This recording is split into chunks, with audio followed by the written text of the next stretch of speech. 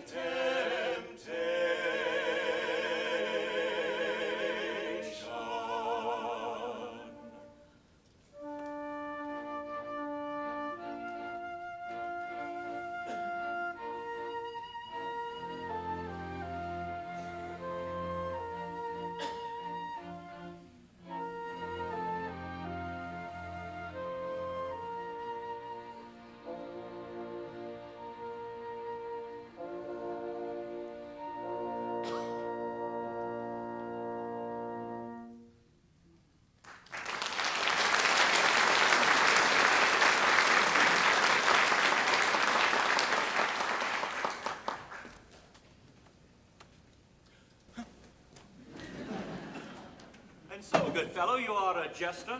Aye, sir, and like some of my jests, out of place. I have a vacancy for such an one.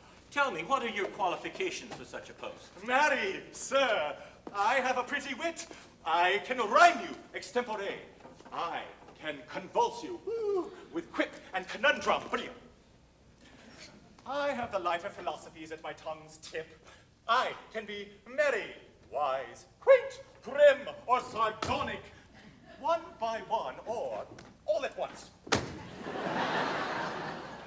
I have a pretty turn for anecdote. I know all the jokes, ancient and modern, past, present, and to come. I can riddle you from dawn of day to set of sun. And if that content you not, well, on to midnight and the small hours, oh, sir, a pretty wit, I warrant you, a pretty, pretty wit.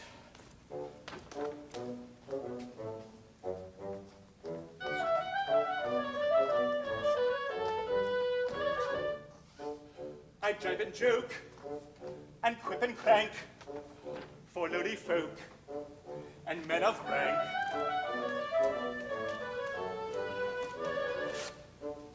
I ply my craft, and know no fear, but aim my shaft at prince or peer, at peer or prince, at prince or peer. I aim my shaft, I know no fear.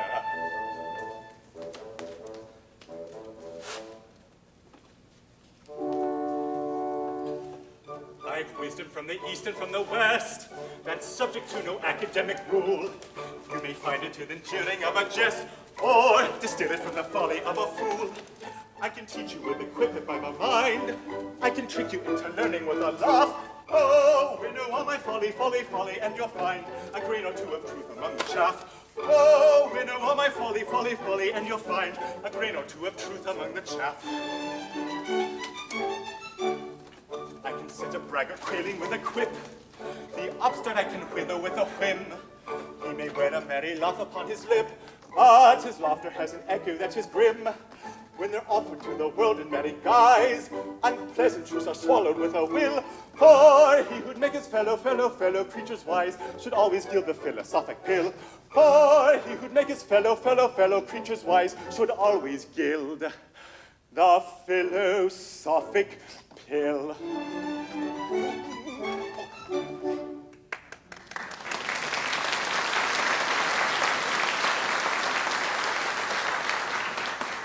Came you to leave your lost employ?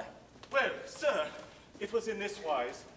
My lord was the Archbishop of Canterbury, and it was considered that one of my jokes was unsuited to his grace's family circle. In truth, sir, I venture to ask a poor riddle. Wherein lay the difference between his grace and poor Jack Point? His grace was pleased to give it up, sir, and thereupon I told him that whereas his grace was paid 10,000 a year for being good, poor Jack Point was good for nothing.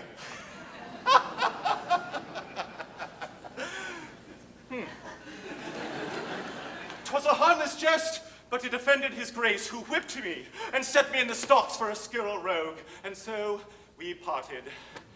I had as lief not take post again with a dignified clergy. But I trust you are very careful not to give offense. I have daughters. Sir, all my jokes are most carefully selected, and anything objectionable is expunged. If your honor likes, I will try them out first on your honor's chaplain. Can you give me an example? Say that I had sat me down hurriedly on something sharp. Sir, I should say that you had sat down on the spur of the moment. I don't think much of that. Is that the best you can do? It has always been much admired, sir, but we will try again. Well, then, I am at dinner and the joint of meat has been half cooked. Why then, sir, I should say that what is underdone cannot be helped. I see. I think that manner of thing would be somewhat irritating. At first, sir, perhaps, but use is everything, and you would come in time to like it. We will suppose that I caught you kissing the kitchen wench under my very nose. Under her very nose, good sir. Not under yours. That is where I would kiss her. Do you take me? Oh, sir, a pretty wit, a pretty wit. The maiden comes. Follow me, friend, and we will discuss this matter at length in my library. I am your worship's servant. That is to say, I trust I soon shall be. But before proceeding to a more serious topic, can you tell me, sir, why a cook's brain pan is like an overwhelmed clock? A truce to this fooling. Follow me. Just my luck. My best conundrum wasted.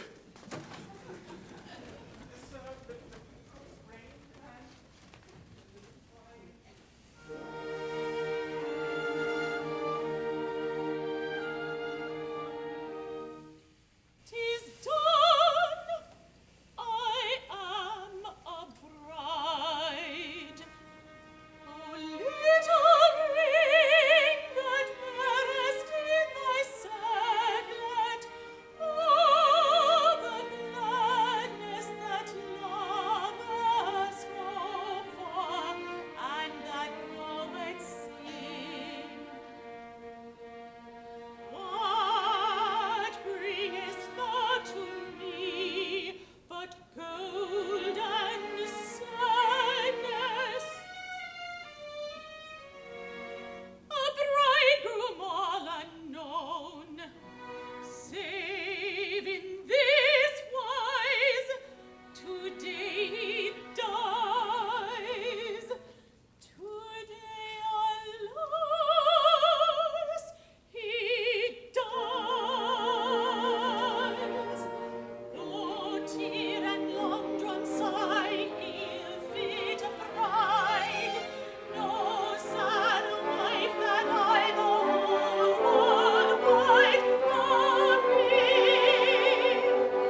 'Tis an odd freak for a dying man and his confessor to be closeted alone with a strange singing girl.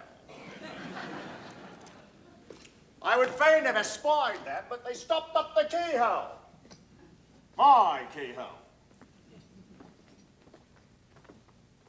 Wilfred and alone. Now, what could he have wanted with her? That's what puzzles me. Now to get the keys from him. Wilfred, has no reprieve arrived? None. Thine adored Fairfax is to die. Nay, thou knowest that I have not but pity for the poor condemned gentleman. I know that he who is about to die is more to thee than I, who am alive and well. Why, that were out of reason, dear Wilfred. For do not they say that a live ass is better than a dead lion? No, I don't mean that. Oh, they say that, do they? It's unpardonably rude of them. But I do believe they put it that way. Not that it applies to thee, who art clever beyond all telling. Oh, yes. As assistant tormentor. Nay, as a wit, a humorist, as a most philosophic commentator on the vanity of human resolution. Truly, truly. I have seen great resolution give way under my persuasive methods. In the nice regulation of a thumbscrew. In the 100th part of a single revolution lieth all the difference between stony silence and a torrent of impulsive unbosoming that the pen can scarcely follow. I am a mad wag. Truly, thou art a most light-hearted and delightful of companions, Master Wilfred. Thine anecdotes of the torture chamber are of the prettiest hearing.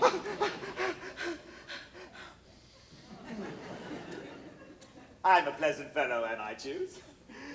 I believe I am the merriest dog that barks. Ah, Phoebe, we might be passing happy together. Perhaps, I do not know. For thou wouldst make a most tender and loving wife. I, to one whom I really loved. For there is a wealth of love within this little heart saving up for, I wonder whom. Now, of all the world of men, I wonder whom. To think that he whom I am to wed is alive and somewhere, perhaps far away, perhaps close at hand, and I know him not. It seemeth that I am wasting time in not knowing him.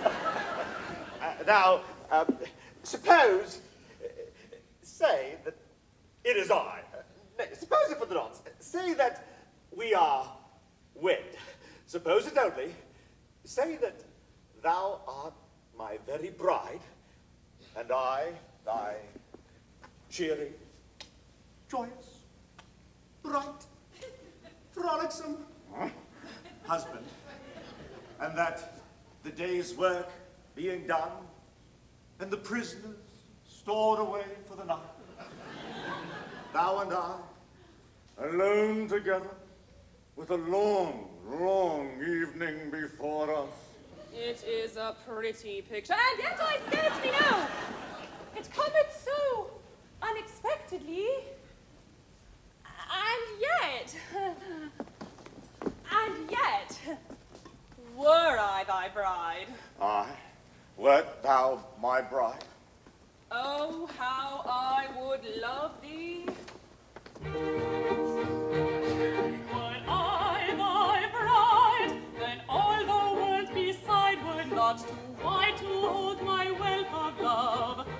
Were I thy bride, and on my breast thy loving head would rest as on her nest of tender turtle dove. Were I thy bride,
to be no mean judge of wooing, seeing that I've been more hotly wooed than most men. I've been wooed by maid, widow, and wife. I've been wooed boldly, timidly, tearfully, shyly. By direct assault, by suggestion, by implication, inference, and innuendo. But this wooing is not of the common order. 'Tis the wooing of one who needs must woo me, if she die for it.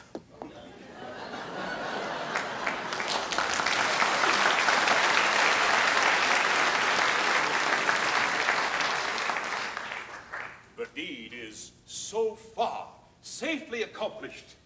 The sly boots, how she wheedled him. What a helpless ninny is a lovesick man. He is but a lute in a woman's hand. She plays upon him whatever tune she will. But the colonel comes. In faith, he's just in time, for the yeoman parade here for his execution in 2 minutes.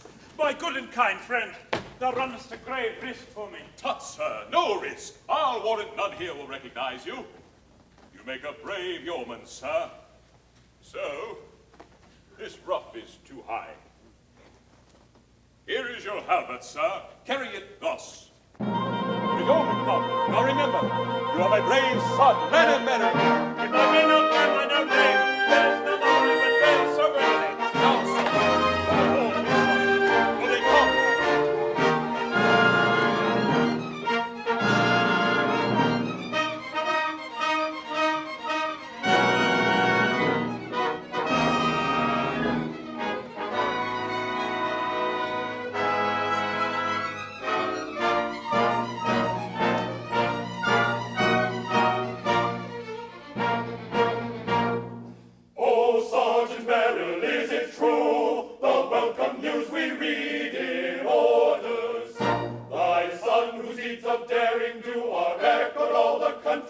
Has come to join the tower warders.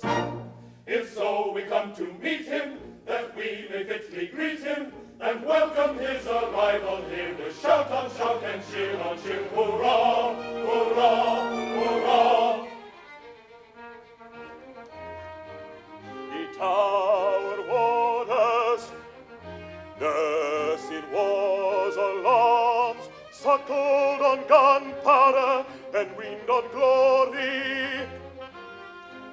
Behold my son, whose all subduing arms have formed the theme of many a song and story. Forgive his aged father's pride, nor cheer his aged father's sympathetic tear.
Thou not, O Leonard Merrill, standard lost in last campaign? Rescue it at deadly peril, bear it safely back again. Leonard Merrill at his peril, bore it safely back again. Didst thou not, when prisoner taken, and depart from all escape, face with gallant heart unshaken, death in most appalling shape. Murdered Merrill faced his peril, death in most appalling shape.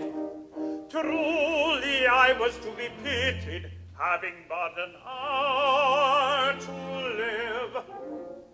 I reluctantly submitted, I had no alternative. All the tales that are narrated of my deeds of daring do have been much exaggerated, very much exaggerated. Scarce a word of them is true, scarce a word of them is true. They are not exaggerated, not at all exaggerated, could not be exaggerated. Every word of them is true.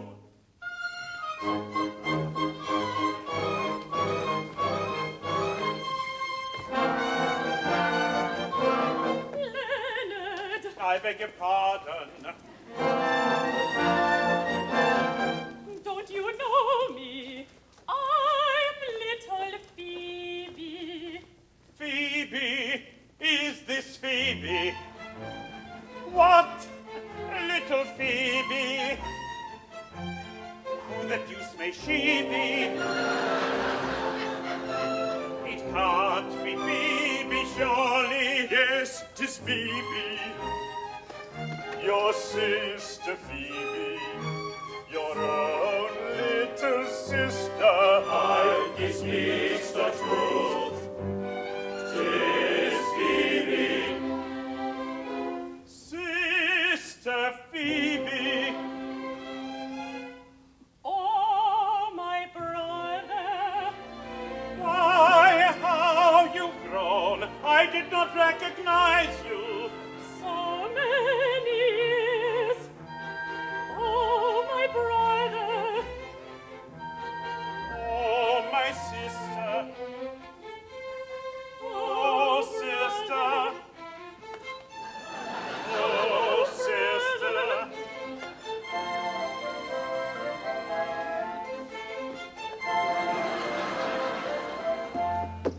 I, a Kim girl, there are three thou mayst hug, thy father and thy brother and myself. Thyself, forsooth. And who art thou, thyself? Good sir, we are betrothed. Or more or less.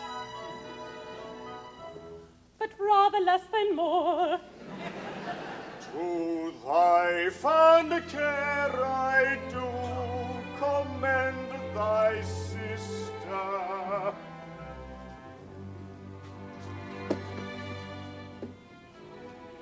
Be to her an ever watchful guardian, eagle-eyed, and when she feels, as sometimes she does feel, disposed to indiscriminate caress, be thou at hand to take those favors from her. Be thou at hand to take those favors from her. Yes, yes. Be thou at hand to take those favors from me. To thy fraternal care, thy sister I commend. From every lurking snare, thy lovely charge defend. And to achieve this end, oh grant, I pray this boon, oh grant this boon. she shall not quit thy side. From morn to afternoon, from afternoon to night, from 7 o'clock to 2, from 2 to eventide, from dim twilight to 11 at night, from dim twilight to 11 at night, she shall not quit thy side. From morn to afternoon, from afternoon to 11 at night, she shall not quit thy side. So amiable I've grown, so innocent as well, but if I'm left alone, the consequence is well no mortal can foretell. So grant, I pray, this boon, oh grant this boon. I shall not quit thy side from morn to afternoon, from afternoon to night, from 7 o'clock to 2, from 2 to eventide, from dim twilight to 11 at night, from dim twilight to 11 at night, I shall not quit thy side. From morn to afternoon, from afternoon to 11 at night, she shall not quit thy side. With brotherly readiness for my fair sister's sake, at once I answer yes, the task I undertake. My word I never break, I freely grant that boon, and I repeat my plight from morn to afternoon, from afternoon to night, from 7 o'clock to 2, from 2 to evening meal, from dim twilight to left at night, from dim twilight to left at night, the compact I will see. From morn to afternoon, from afternoon to 11 at night, she freely grants that boon.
a cell.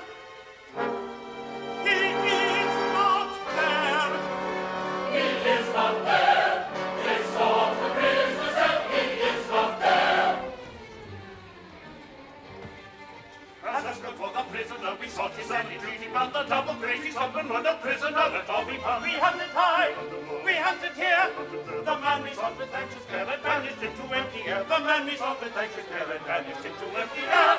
My troth, the news is heard. The man has vanished into air. As a script for the prisoner, we sought his and entreaty, found the double grating husband run a prisoner. Let all be found. We hunted high, we hunted low, we hunted here. The man they sought with anxious care had vanished into empty air. The man they sought with anxious care had vanished into empty air. Astounding news, the prisoner fled. Thy life shall forfeit be instead. My lord, I did not set him free. I hate the man, my rivalry. He's the gone, I all again. My life shall forfeit be instead. Would have helped him to escape. My lord, I did not set him free. Indeed, I can't imagine who. I've no idea, and I'll have you. No pieces, skin, no traces, work, enchantment must have been at work. What have I done? Oh, woe is me. I have no idea. Free. Oh, woe is you, your anguish sink. Oh, woe is me, I rather think. Oh, woe is me, I rather think. Just woe is me, I rather think. Whatever time you are his bride, and I am left alone bereft. Just woe is me, I rather think. Woe is me, I rather think. Just woe is me. All friends ain't perfect in despair. They break the greatest deeds in all its due. Coolness, that must be gotten me who have contrived this thing to do. Let's search beneath the rocks the land for his wicked fear and the head. 1,000 mushroom hearts still and who makes it here alive again. Who makes it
and chain, dungeon of stone, all are in vain.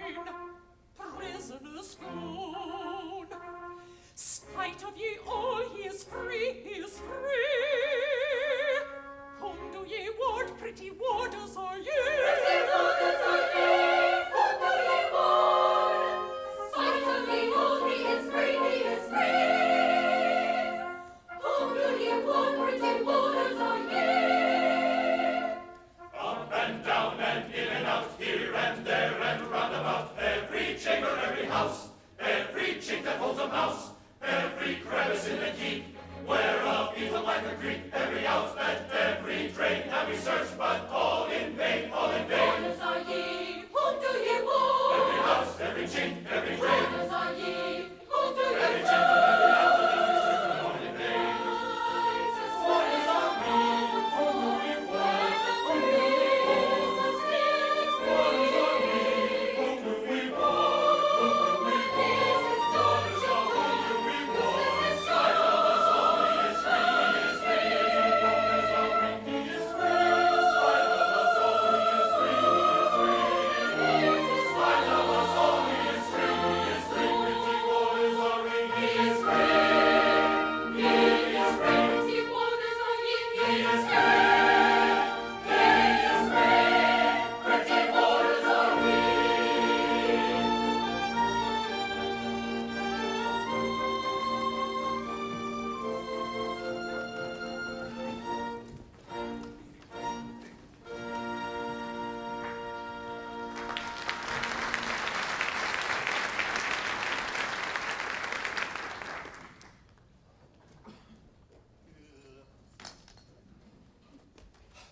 The Merry Jests of Hugh Ambrose.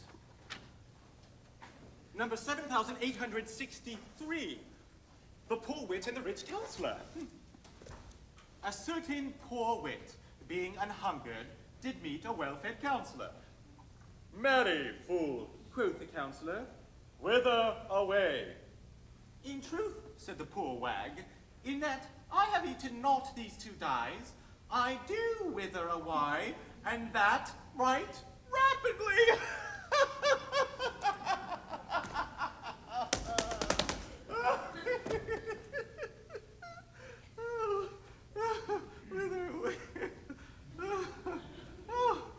The counselor laughed hugely and gave him a sausage.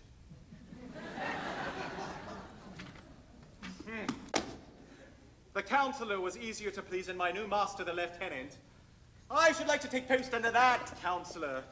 Oh, 'tis but melancholy mumming when poor, heartbroken, jilted Jack Point must needs turn to Hugh Ambrose for original light humor.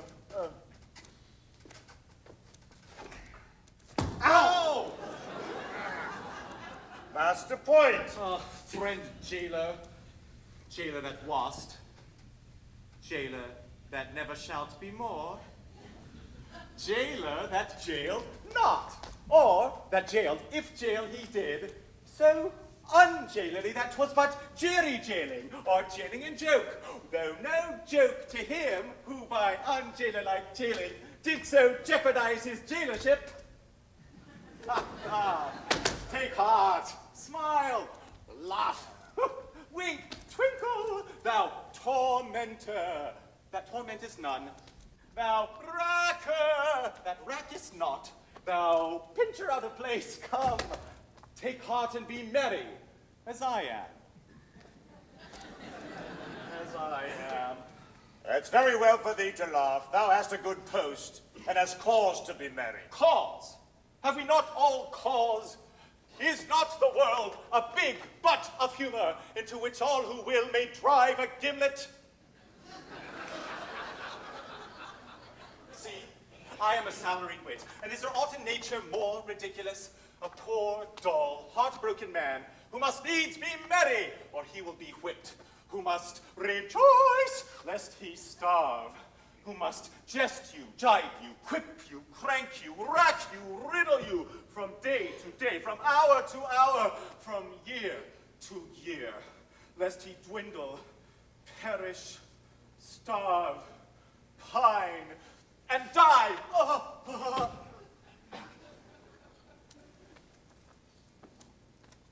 why, when there's nothing else to laugh at, I laugh at myself till I ache for it. And yet, I have often thought that a jester's calling would suit me to a hair. Thee would suit thee, thou death's head and crossbones. Ah! I have a very pretty wit, a light, airy, joyous wit, spiced with anecdotes of prison cells and the torture chamber. Oh, a very delicate wit. I have tried it on many a prisoner, and there have been some who've smiled.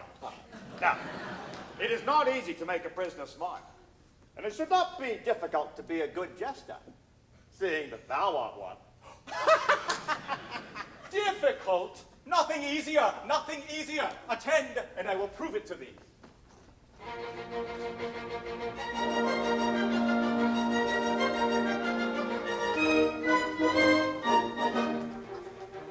Oh, a private buffoon is a light-hearted loon if you listen to popular rumor. From the morn to the night he's so joyous and bright, and he bubbles with wit and good humor. He's so quaint and so terse both in prose and in verse, yet though people forgive his transgressions, there are 1 or 2 rules that all family fools must observe if they love their profession. There are 1 or 2 rules, half a dozen maybe, that all family fools of whatever degree must observe if they love their profession. If you wish to succeed as a jester, you'll need to consider each person's auricular. What is all right for B would quite scandalize C, for C is so very particular. And D may be dull, and E's very thick skull is as empty of brains as a ladle, while F is F sharp, and will cry with a carp that he's known your best joke from his cradle. When your humor they flout, you can't let yourself go. And it does put you out when a person says, oh, I have known that old joke from my cradle, I have known that old joke. If your master is surly from getting up early, and tempers are short in the morning, and an opportune joke is enough to provoke him to give you at once a month's warning, then if you refrain, he is at you again, for he likes to get value for money. He'll ask then and there, with an insolent stare, if you know that you're paid to be funny. It adds to the tasks of a merryman's priest when your principal asks with a scowl on his face. If you know that you're paid to be funny, comes a bishop, maybe, or a solemn DD, oh, beware of his anger provoking. Better not pull his hair, don't stick pins in his chair, he don't understand practical joking. If the jests that you crack have an orthodox smack, you may get a bland smile for these sages, but should they by chance be imported from France, half a crown is stocked out of your wages. It's a general rule, though your zeal it may quench. If the family fool tells a joke that's too French, half a crown is stocked out of his wages. Though you're headed may rack with a bilious attack in your senses with toothache you're losing. Don't be mopey and flat, they don't find you for that if you're properly quaint and amusing. Though your wife ran away with a soldier that day and took with her your trifle of money, bless your heart, they don't mind. They're exceedingly kind. They don't blame you as long as you're funny. It's a comfort to feel if your partner should feel. Though you suffer a deal, they don't mind it a bit. They don't blame you so long as you're funny.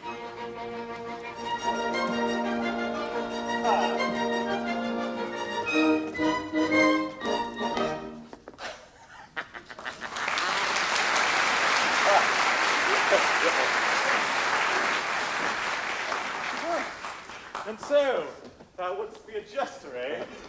Aye. Now, listen. My sweetheart.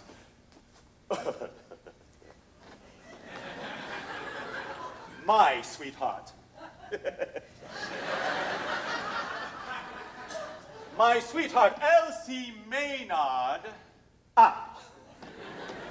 was secretly wed to this Fairfax half an hour ere he escaped. She did well. She did nothing of the kind, so hold thy peace and perpend. Now, while he liveth, she is dead to me, and I to her, and so, my jibes and jokes notwithstanding, I am the saddest and sorriest dog in England. Thou art a very dull dog indeed. Now, if thou wilt swear that thou didst shoot this Fairfax while he was trying to swim across the river, it needs but the discharge of an arquebus on a dark night. and that he sank and was seen no more, I'll make thee the very Archbishop of Jesters, and that's in 2 days' time. Now, what sayest thou? I am to lie. Heartily, but thy lie must be a lie of circumstance, which I will support with testimony of eyes, ears, and tongue. And thou wilt qualify me as a jester. As a jester among jesters, I will teach thee all my original songs, my self-constructed riddles, my own ingenious paradox, nay, more. I will reveal to thee the source whence I get them. Now, what sayest thou? Well, if it be but a lie thou wantest of me, I hold it cheap enough, and I say, yes, it is a bargain!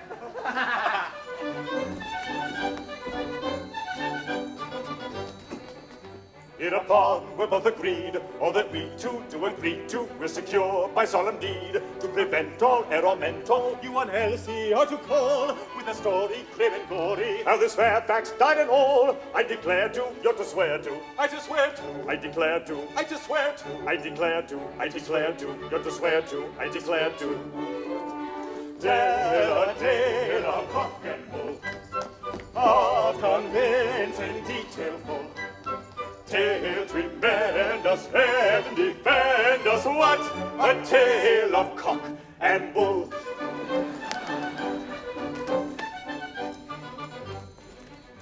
In return for your part, you are making undertaking to instruct me in the art amazing, wonder-raising of a jester, jesting free, composition, high ambition, and a lively wanna-be, wagga-wagging, never flagging, wagga-wagging, never flagging, wagga-wagging, never flagging, wagga-wagging, never flagging, wagga-wagging.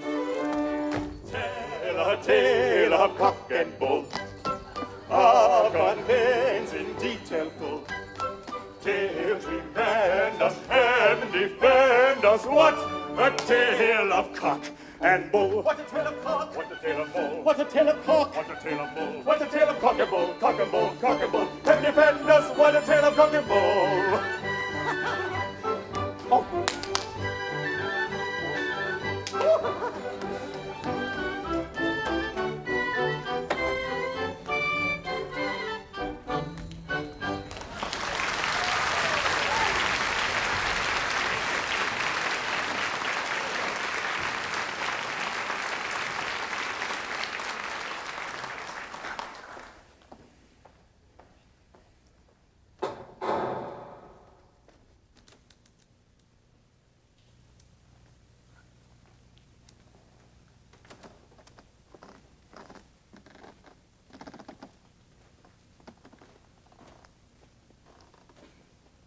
2 days gone, and no news of poor Fairfax. But dolts. They seek him everywhere, save within a dozen yards of his dungeon. So, I am free! Free, but for the cursed haste with which I hurried headlong into the bonds of matrimony with heaven knows whom. As far as I remember, she should have been young, but even had not her face been concealed by her kerchief, I doubt whether in my then plight I should have taken much note of her. Free. Bah! The Tower bonds were but a thread of silk compared with these conjugal fetters which I, fool that I was, placed upon mine own hands. From the one I broke readily enough. How to break the other?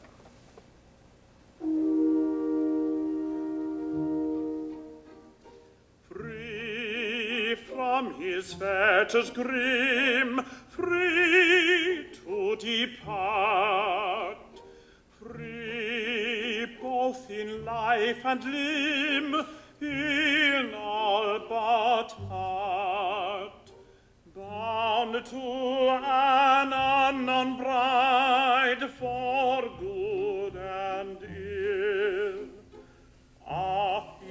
not one so tied, a prisoner still, a prisoner still. Ah, he's not one so tied, a prisoner still.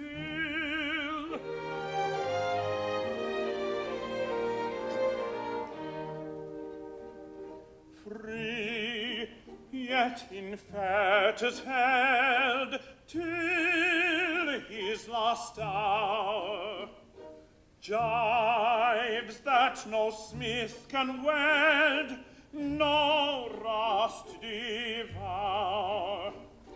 Although a monarch's hand had set him free, although the captive band the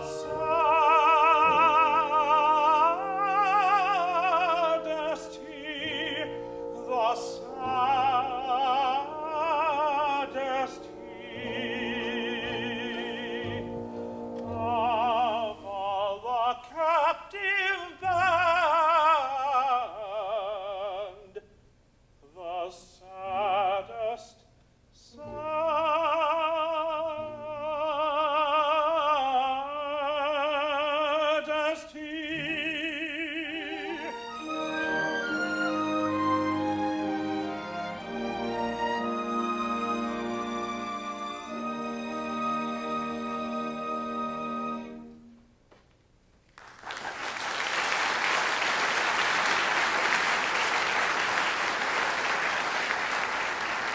Well, Sergeant Merrill, and how fares thy pretty charge, Elsie Maynard? Well enough, sir. She is quite strong again and leaves us tonight. Thanks to Dame Carruthers' kind nursing, eh? Aye, deuce take the old witch. But 'twas but a sorry trick you played me, sir, to bring the fainting girl to me. It gave the old lady an excuse for taking up her quarters in my house, and for the last 2 years I've shunned her like the plague. Another day of it, and she would have married me. Good Lord, here she is again. I'll e'en go. Nay, Sergeant Merrill, don't go. I have something of grave import to say to thee. It's coming. I' faith, I think I'm not wanted here. Nay, Master Leonard, I've not to say to thy father that his son may not hear. True, I'm one of the family. I had forgotten.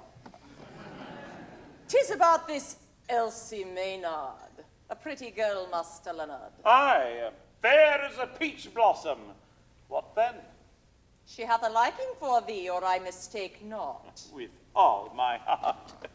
She's as dainty a little maid as you'll find in a midsummer day's march. Then be warned in time, and give not thy heart to her. Oh, I know what it is to give my heart to one who will have none of it.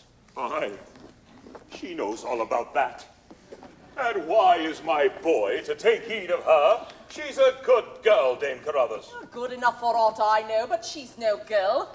She's a married woman. A married woman? Tush, old lady. She's promised to Jack Point, the lieutenant's new jester. Tush in thy teeth, old man! As my niece Kate sat by her bedside today, this Elsie slept. And as she slept, she moaned and groaned and turned this way and that way, and how should I marry a man I have never seen? Quoth she. And 100 crowns? Quoth she. Then, is it certain he will die in an hour? Quoth she. Then, I love him not, and yet I am his wife. Quoth she. Is it not so, Kate? Aye, aunt, 'tis even so. Art thou sure of all this? Aye, sir, for I wrote it all down in my tablets. Now mark my words, it was of this Fairfax she spake, and he is her husband, or I'll swallow my kettle. Is it true, sir? True? Why, the girl was raving. Why should she marry a man who had but an hour to live? Marry? There be those who would marry but for a minute rather than die old maids. Aye, she knows all about that. strange adventure, maiden wedded to a groom she'd never seen. Never seen. Groom about to be beheaded in an hour on Tower Green. Tower Green. Groom in dreary dungeon lying, groom as good as dead or dying, for a pretty maiden sighing, pretty maid of 17. 17.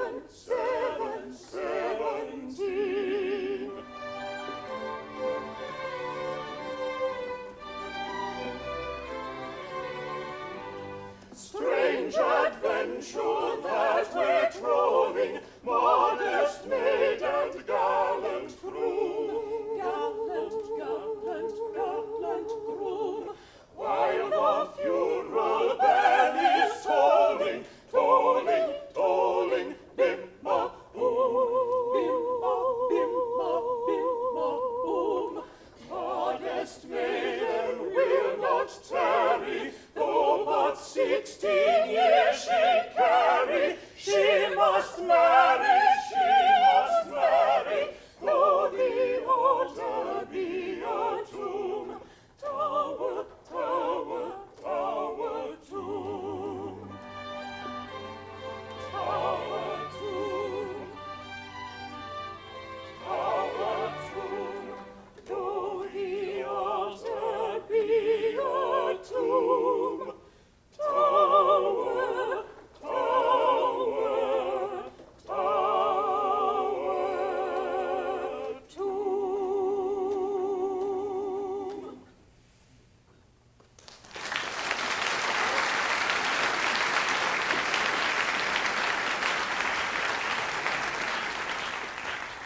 So, my mysterious bride is no other than this winsome Elsie.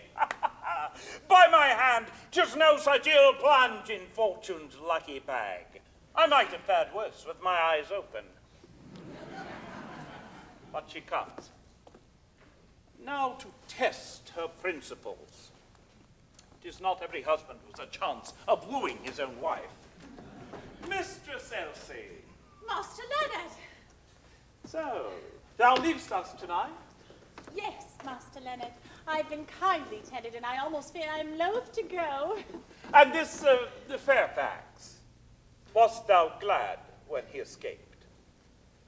Why, truly, Master Leonard, it is a sad thing that a young and gallant gentleman should die in the very fullness of his life.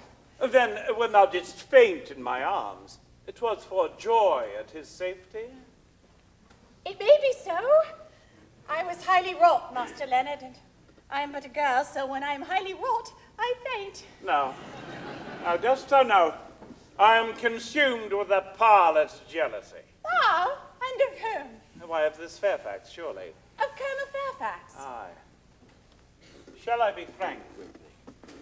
Elsie, I love thee, madly, passionately.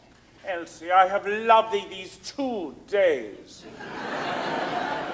which is a long time.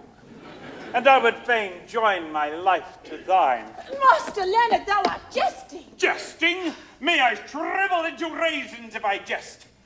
I love thee with a love that is a fever, with a love that is a frenzy, with a love that eateth up my heart. What sayest thou? Thou wilt not let my heart be eaten up? Oh, mercy, what am I to say? Dost thou love me, or hast thou been insensible these 2 days? I love all brave men. Nay, there is love in excess. I thank heaven there are many brave men in England, but if thou lovest them all, I withdraw my thanks. I love the bravest best. But, sir, I may not listen. I am not free. I am a wife. Thou? A wife? Whose? His name is ours and numbered. Nay, his grave is dug and his epitaph set up. Come, his name. Oh, sir, keep my secret. It is the only barrier that fate could set up between us. My husband is none other than Colonel Fairfax. The greatest villain unhung. The most ill-favored, ill-mannered, ill-natured, ill-omened, ill-tempered dog in Christendom. It is very like. He is not to me, for I never saw him. I was blindfolded, and he was to have died within the hour, and he did not die. And I am wedded to him, and my heart is broken. He was to have died, and he did not die. The scoundrel. The perjured, traitorous villain. Thou shouldst have insisted on his dying first to make sure. 'Tis the only way with these Fairfaxes. I now wish I had. Bloodthirsty little maiden. A fig for this Fairfax. Be mine. He will never know. Dares not show himself, and if he dare, what art thou to him? Fly with me, Elsie. We will be married tomorrow, and thou shalt be the happiest wife in England. Master Leonard, I am amazed. Is it thus that brave men speak to poor girls? Oh, for shame, for shame. I am wed, not the less because I love not my husband. I am a wife, sir, and I have a duty, and... Oh, sir, thy words terrify me. They are not honest, they are wicked words, and unworthy thy great and brave heart. Oh, shame upon thee! Shame upon thee! Nay, Elsie, I did but jest. I spake but to try thee.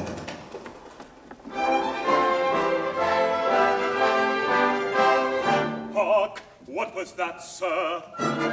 Why, an arquebus fired from the wharf, unless I much mistake. Strange, and at such an hour. What can it mean?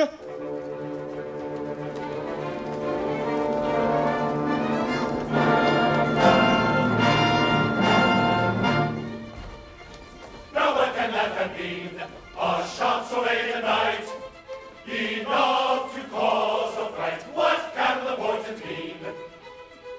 Our foeman in the land is none, and to be read. What to be read? Expect what danger How is to expect what danger is at hand? Understand What danger is at hand? Who fired that shot? At once the truth declare.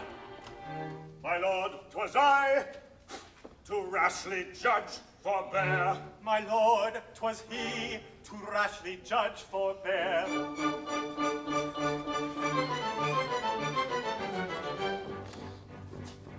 Like a ghost's vigil keeping, or a spectre all appalling, I beheld a figure creeping. I should rather call it crawling. He was creeping, He was crawling. he was creeping, creeping, Crawling. He was creeping, He was crawling. he was creeping, creeping, Crawling. Not a moment's hesitation, I myself upon him flung. With a hurried exclamation to his draperies I hung. Then we close upon another in a rough and tumble smother. Colonel Fairfax and no other was the man to whom I clung. Colonel Fairfax and no other, Colonel Fairfax and no other, Colonel Fairfax and no other was the man to whom he clung.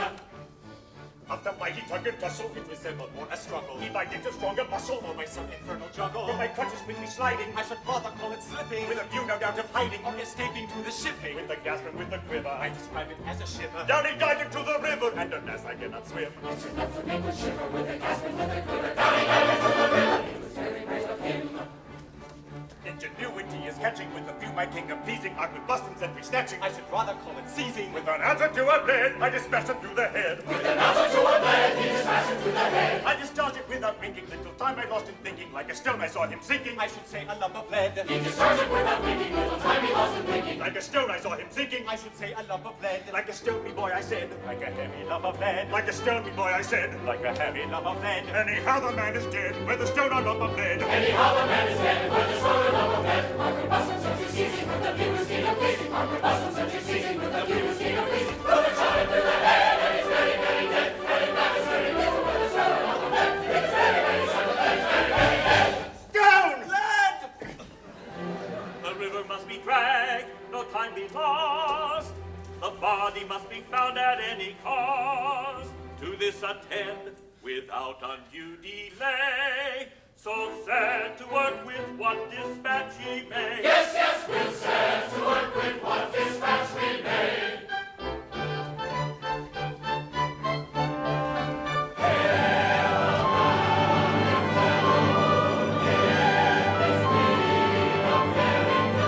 On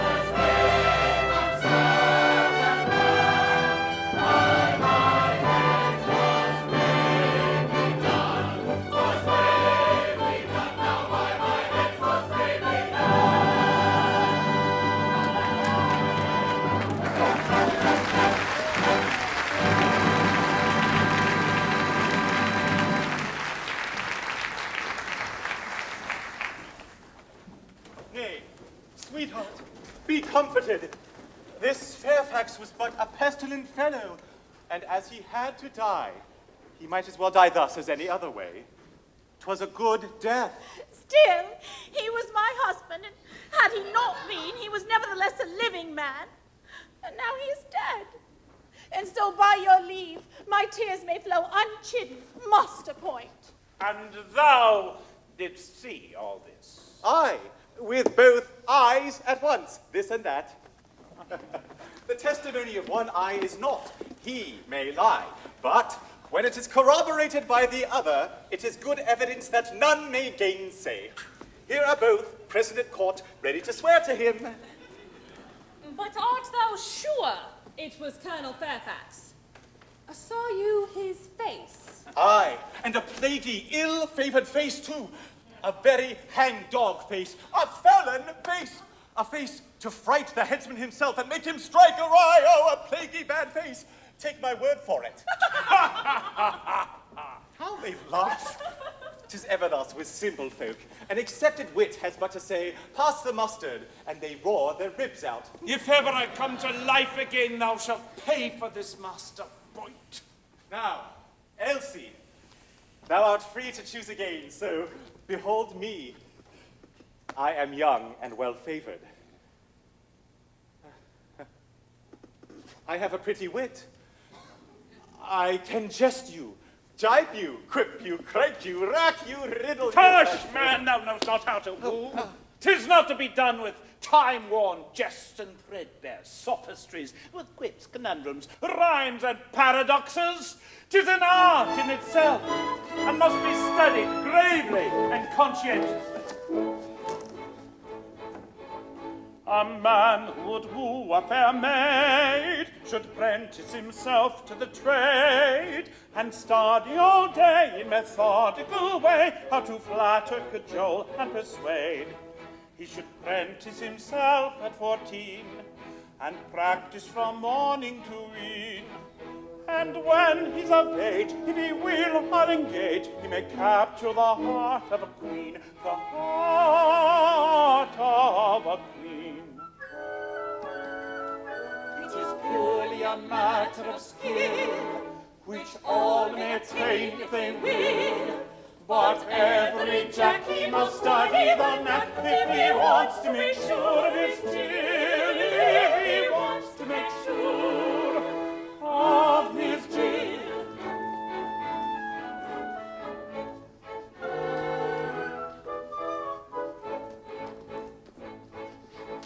If he's made the best use of his time, his twig is so carefully lined that every bird will come down at his word, whatever its plumage or climb. He must learn that the thrill of a touch may mean little or nothing or much. It's an instrument rare to be handled with care and ought to be treated as such. Ought to be treated as such. It is purely a matter of skill, which all may attain if they will. But every Jackie must study the knack if he wants to make sure of his skill, if he wants to make sure of his skill.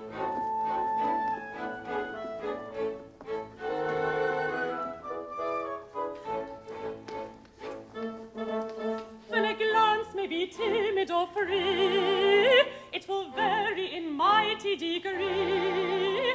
From an impudent stare to a look of despair that no maid without pity can see. But a glance of despair is no guide.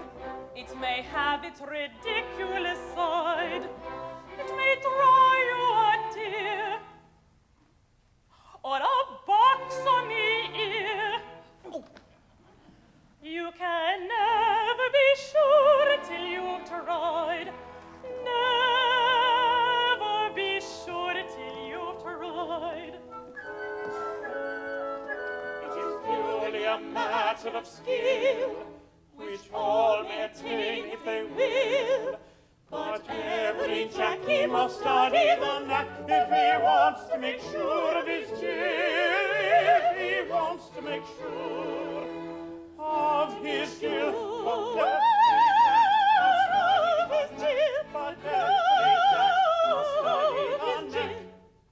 if he wants to make sure of his Jill, yes, every check must study the neck if he wants to make sure of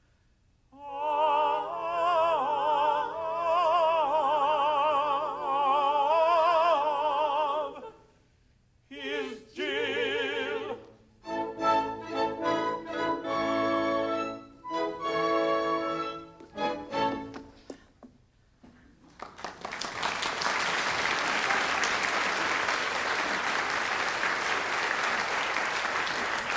Now listen to me. Tis done nice. Mistress Elsie, there is one here who, as thou knowest, loves thee right well. That he does, right well. He is but a man of poor estate, but he hath a loving, honest heart. He will be a true and trusty husband to thee, and if thou wilt be his wife, thou shalt lie curled up in his heart like a little squirrel in its nest. 'Tis a pretty figure. A maggot in a nut lies closer, but a squirrel will do. He knoweth that thou wast a wife, an unloved and unloving wife, and his poor heart was near to breaking. But now that thine unloving husband is dead, and thou art free, he would fain pray that thou wouldst hearken unto him, and give him hope that thou wouldst one day be his. He presses her hands, and he whispers in her ear. Odds bodkins, what can it mean? Now, sweetheart, tell me, wilt thou be this poor good fellow's wife? If the good, brave man, is he a brave man? So men say. That's not true, but let it pass. If the brave man would be content with a poor, penniless, untaught maid, Widow, but let that pass. I will be his true and loving wife, and that with my heart of hearts. My own dear love. Why, what's all this? Brother! Brother! It's not seemly! Oh, I can't let that pass. Hold! Enough! Master Leonard! An advocate should have his fee, but methinks thou art overpaying thyself. Nay, that is for Elsie to say.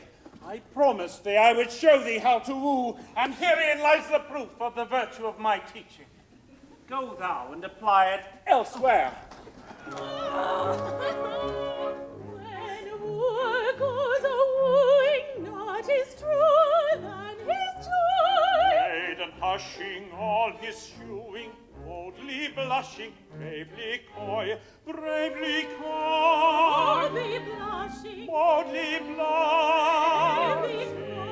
Oh, the happy days of doing. Oh, the happy days of doing. Oh, the sighing and the sewing, when a wooer goes a-wooing. Oh, the sweets that never cloy. When a brother leaves his sister for another, sister weeps. 'Tis that trickle, 'tis that blister, 'tis but mickle, sister weeps. 'Tis that trickle, 'tis that blister. Oh, the doing and undoing. Oh, the doing and undoing. Oh, the sighing and the sewing, when a brother goes a-wooing, and the sobbing sister weeps. When a jester is outwitted, feelings fester, heart is led, food for fishes only fitted, jester wishes he was dead. Food for fishes only fitted, jester wishes he was dead. Oh, the doing and undoing, oh, the sighing and the sewing, when a jester goes a-wooing, and he wishes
folk believe I was his loving sister. And this is his gratitude. Before I pretend to be sister to anybody again, I'll turn nun and be sister to everybody. One as much as the other. In tears, eh? What a plague art thou grizzling for now? Why am I grizzling? Thou hast often wept for jealousy. 'Tis for jealousy that I weep now.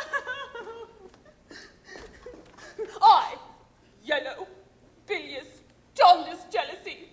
To make the most of that, Master Wilfred. But I have never given thee cause for jealousy. The lieutenant's cook maid and I are but the merest gossips. Jealous of thee? Bah! I am jealous of no craven cock on a hill who carouse about what he do and he dared. I am jealous of another and a better man than thou. Set that down, Master Wilfred. And he's to marry Elsie Maynard, the little pale fool. Set that down, Master Wilfred. My heart is well nigh broken. There, thou hast it all. Make the most of it. The man thou lovest is to marry Elsie Maynard. The man thou lovest is to marry Elsie Maynard. The man thou... Why, that is no other than thy brother, Leonard Merrill. Oh, mercy, what have I said? What manner of brother is this, thou lying little jade? Speak! Who is this man who thou hast called brother and fondled and coddled and kissed? With my connivance too, Lord, with my connivance. Should it be this Fairfax? It is this Fairfax. It is this accursed Fairfax. It's Fairfax. It's Fairfax whom thou hast just shot through the head and who lies at the bottom of the river.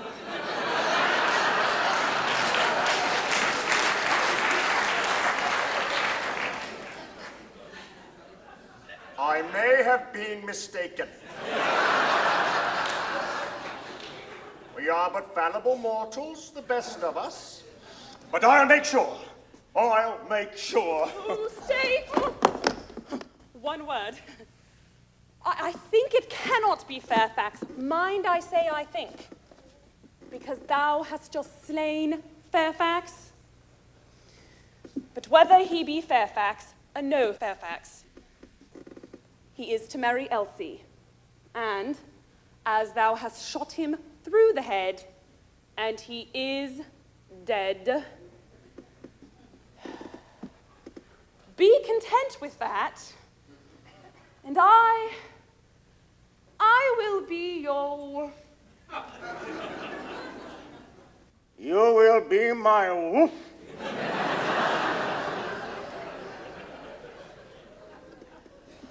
I will be your wife. Is that sure? Aye, sure enough. But there's no help for it.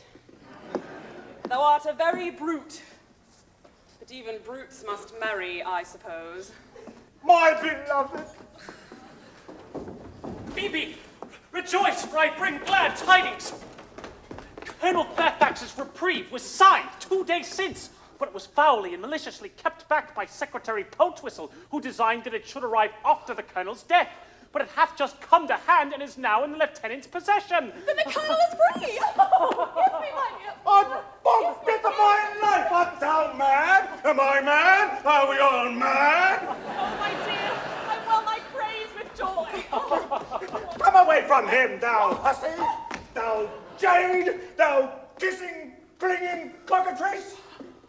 And as for thee, sir, devil take thee, sir! I'll rip thee like a herring for this! I'll skin thee for it! I'll cleave thee to the chine!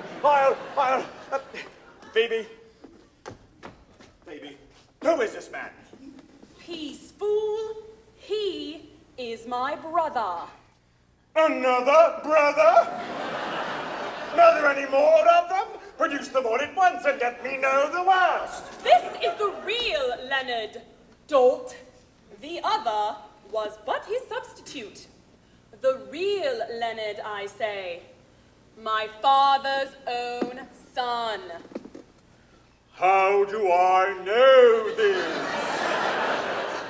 Has he, brother, writ large on his brow? I mistrust thy brothers. Thou art but a false jade. Now, Wilfred, be just. Truly, I did deceive thee before, but it was to save a precious life, and to save it not for me, but for another. They are to be wed this very day. Is that not enough for thee?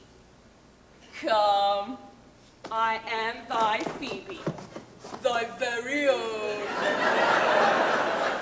And we will be wed in a year, or 2, or 3 at the most. Is that not enough for thee?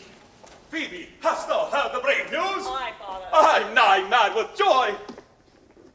Why, what's all this? Oh, father, he discovered our secret through my folly, and the price of his silence is... Phoebe's heart. Oh, dear, no. Phoebe's hand. It's the same thing. Is it? 1 year. 10.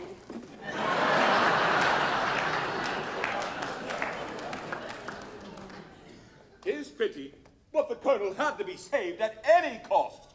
And as thy folly revealed our secret, thy folly must e'en suffer for it. Oh, dear others. So, this is a plot to shield this arch-fiend, and I have detected it.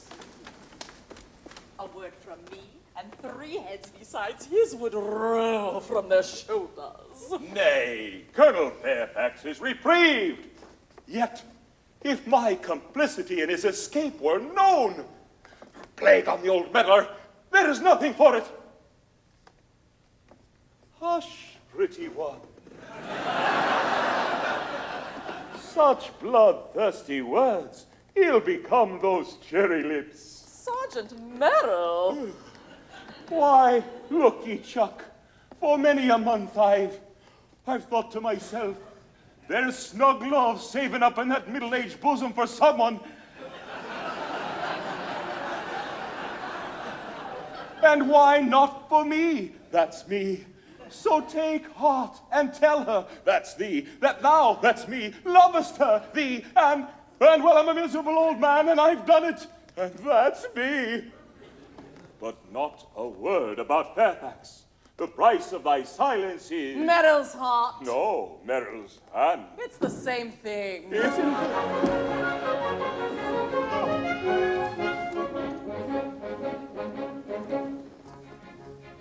Rapture, rapture, when love's motility flush with capture seeks the notary, joy and jollity, then his polity reigns frivolity. Rapture, rapture, joy and jollity, then his polity reigns frivolity. Rapture, rapture. doleful, doleful, when humanity with its soulful love, satanity, courting privity, down declivity, seeks captivity, doleful, doleful, courting privity, down declivity, seeks captivity, doleful, doleful. Joyful, joyful, when virginity seeks some coyful man's affinity. Fate of flowery, bright and bowery, is so dowery, joyful, joyful. Fate of flowery, bright and bowery, is so dowery, joyful, joyful. Ghastly, ghastly, when man sorrowful, firstly, lastly, of tomorrowful, after tarrying, yields to herring, goes on marrying. Ghastly, ghastly, joyful, joyful. Ghastly, ghastly, joyful, joyful. Ghastly, ghastly, joyful, joyful, joyful, joyful, joyful. Rapture, rapture, when absurdity flushed with capture seeks the notary, joy and jollity, down his polity reigns frivolity. Rapture, rapture, joy and jollity, down his polity reigns frivolity. Rapture, rapture, doleful, doleful, rapture, rapture, doleful, doleful, doleful, doleful, doleful,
affection, some lurking bitter we shall find. If this be so, and men say truly, my day of joy has broken duly. With happiness, my soul is cloyed. With happiness is cloyed. With happiness, my soul is cloyed. This is my joy day unalloyed, unalloyed. This is my joy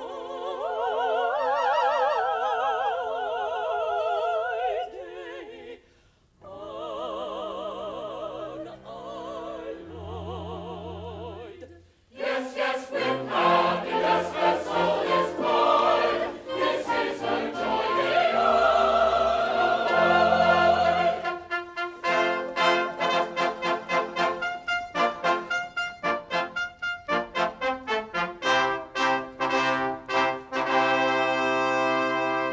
Hold, pretty one, I bring to thee news, good or ill, it is for thee to say. Thy husband lives, and he is free, and comes to claim his bride this very day. No, no, recall those words, it cannot be.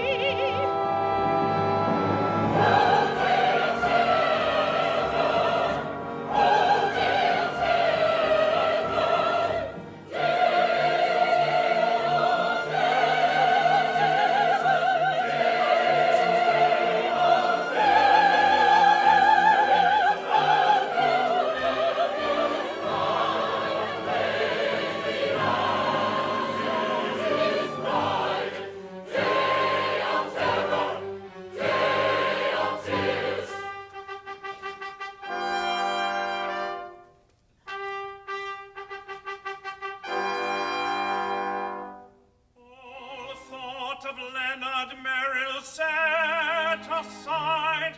Thou art mine own, I claim thee as my bride. Thou art his own, alas, he claims thee as his bride. A suppliant at thy feet I fall, thine heart will yield to pity's call. Mine is a heart of massive rock, unmoved by sentimental shock. Thy husband he. Leonard, my loved one, come to me.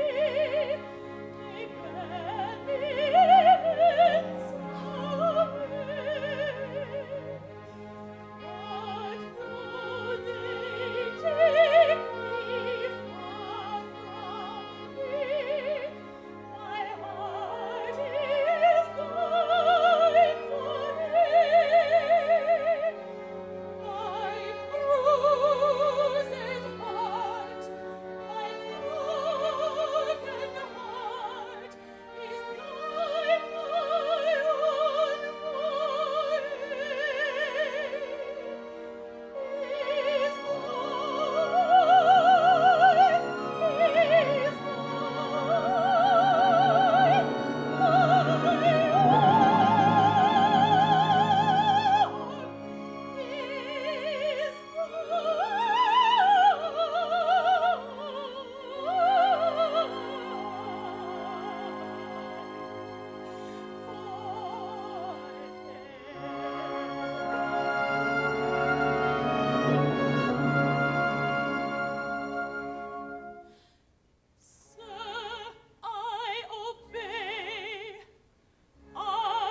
for day unalloyed. Yes, yes, with happiness their souls are buoyed. This is their joy day unalloyed. With happiness their souls are buoyed. This is their joy day unalloyed. Their joy day unalloyed.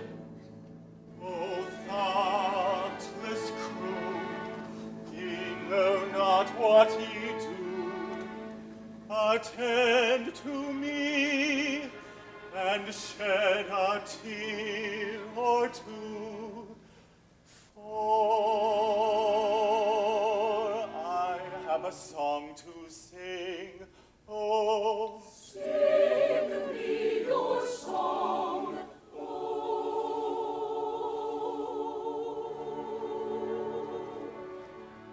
it is sung to the moon by a lovelorn loon who fled from the mocking throng. Oh, it's a song of a merry man mowing mum, whose soul was sad and whose glance was glum, who sipped no sup and who craved no crumb, as he sighed for the love of a lady.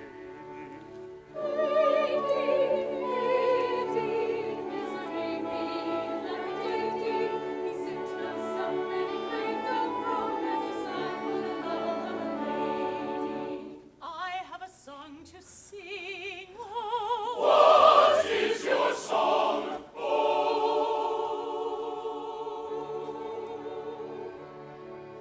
It is sung with the ring of the songs made sing, who love with a love life long. Oh, it's a song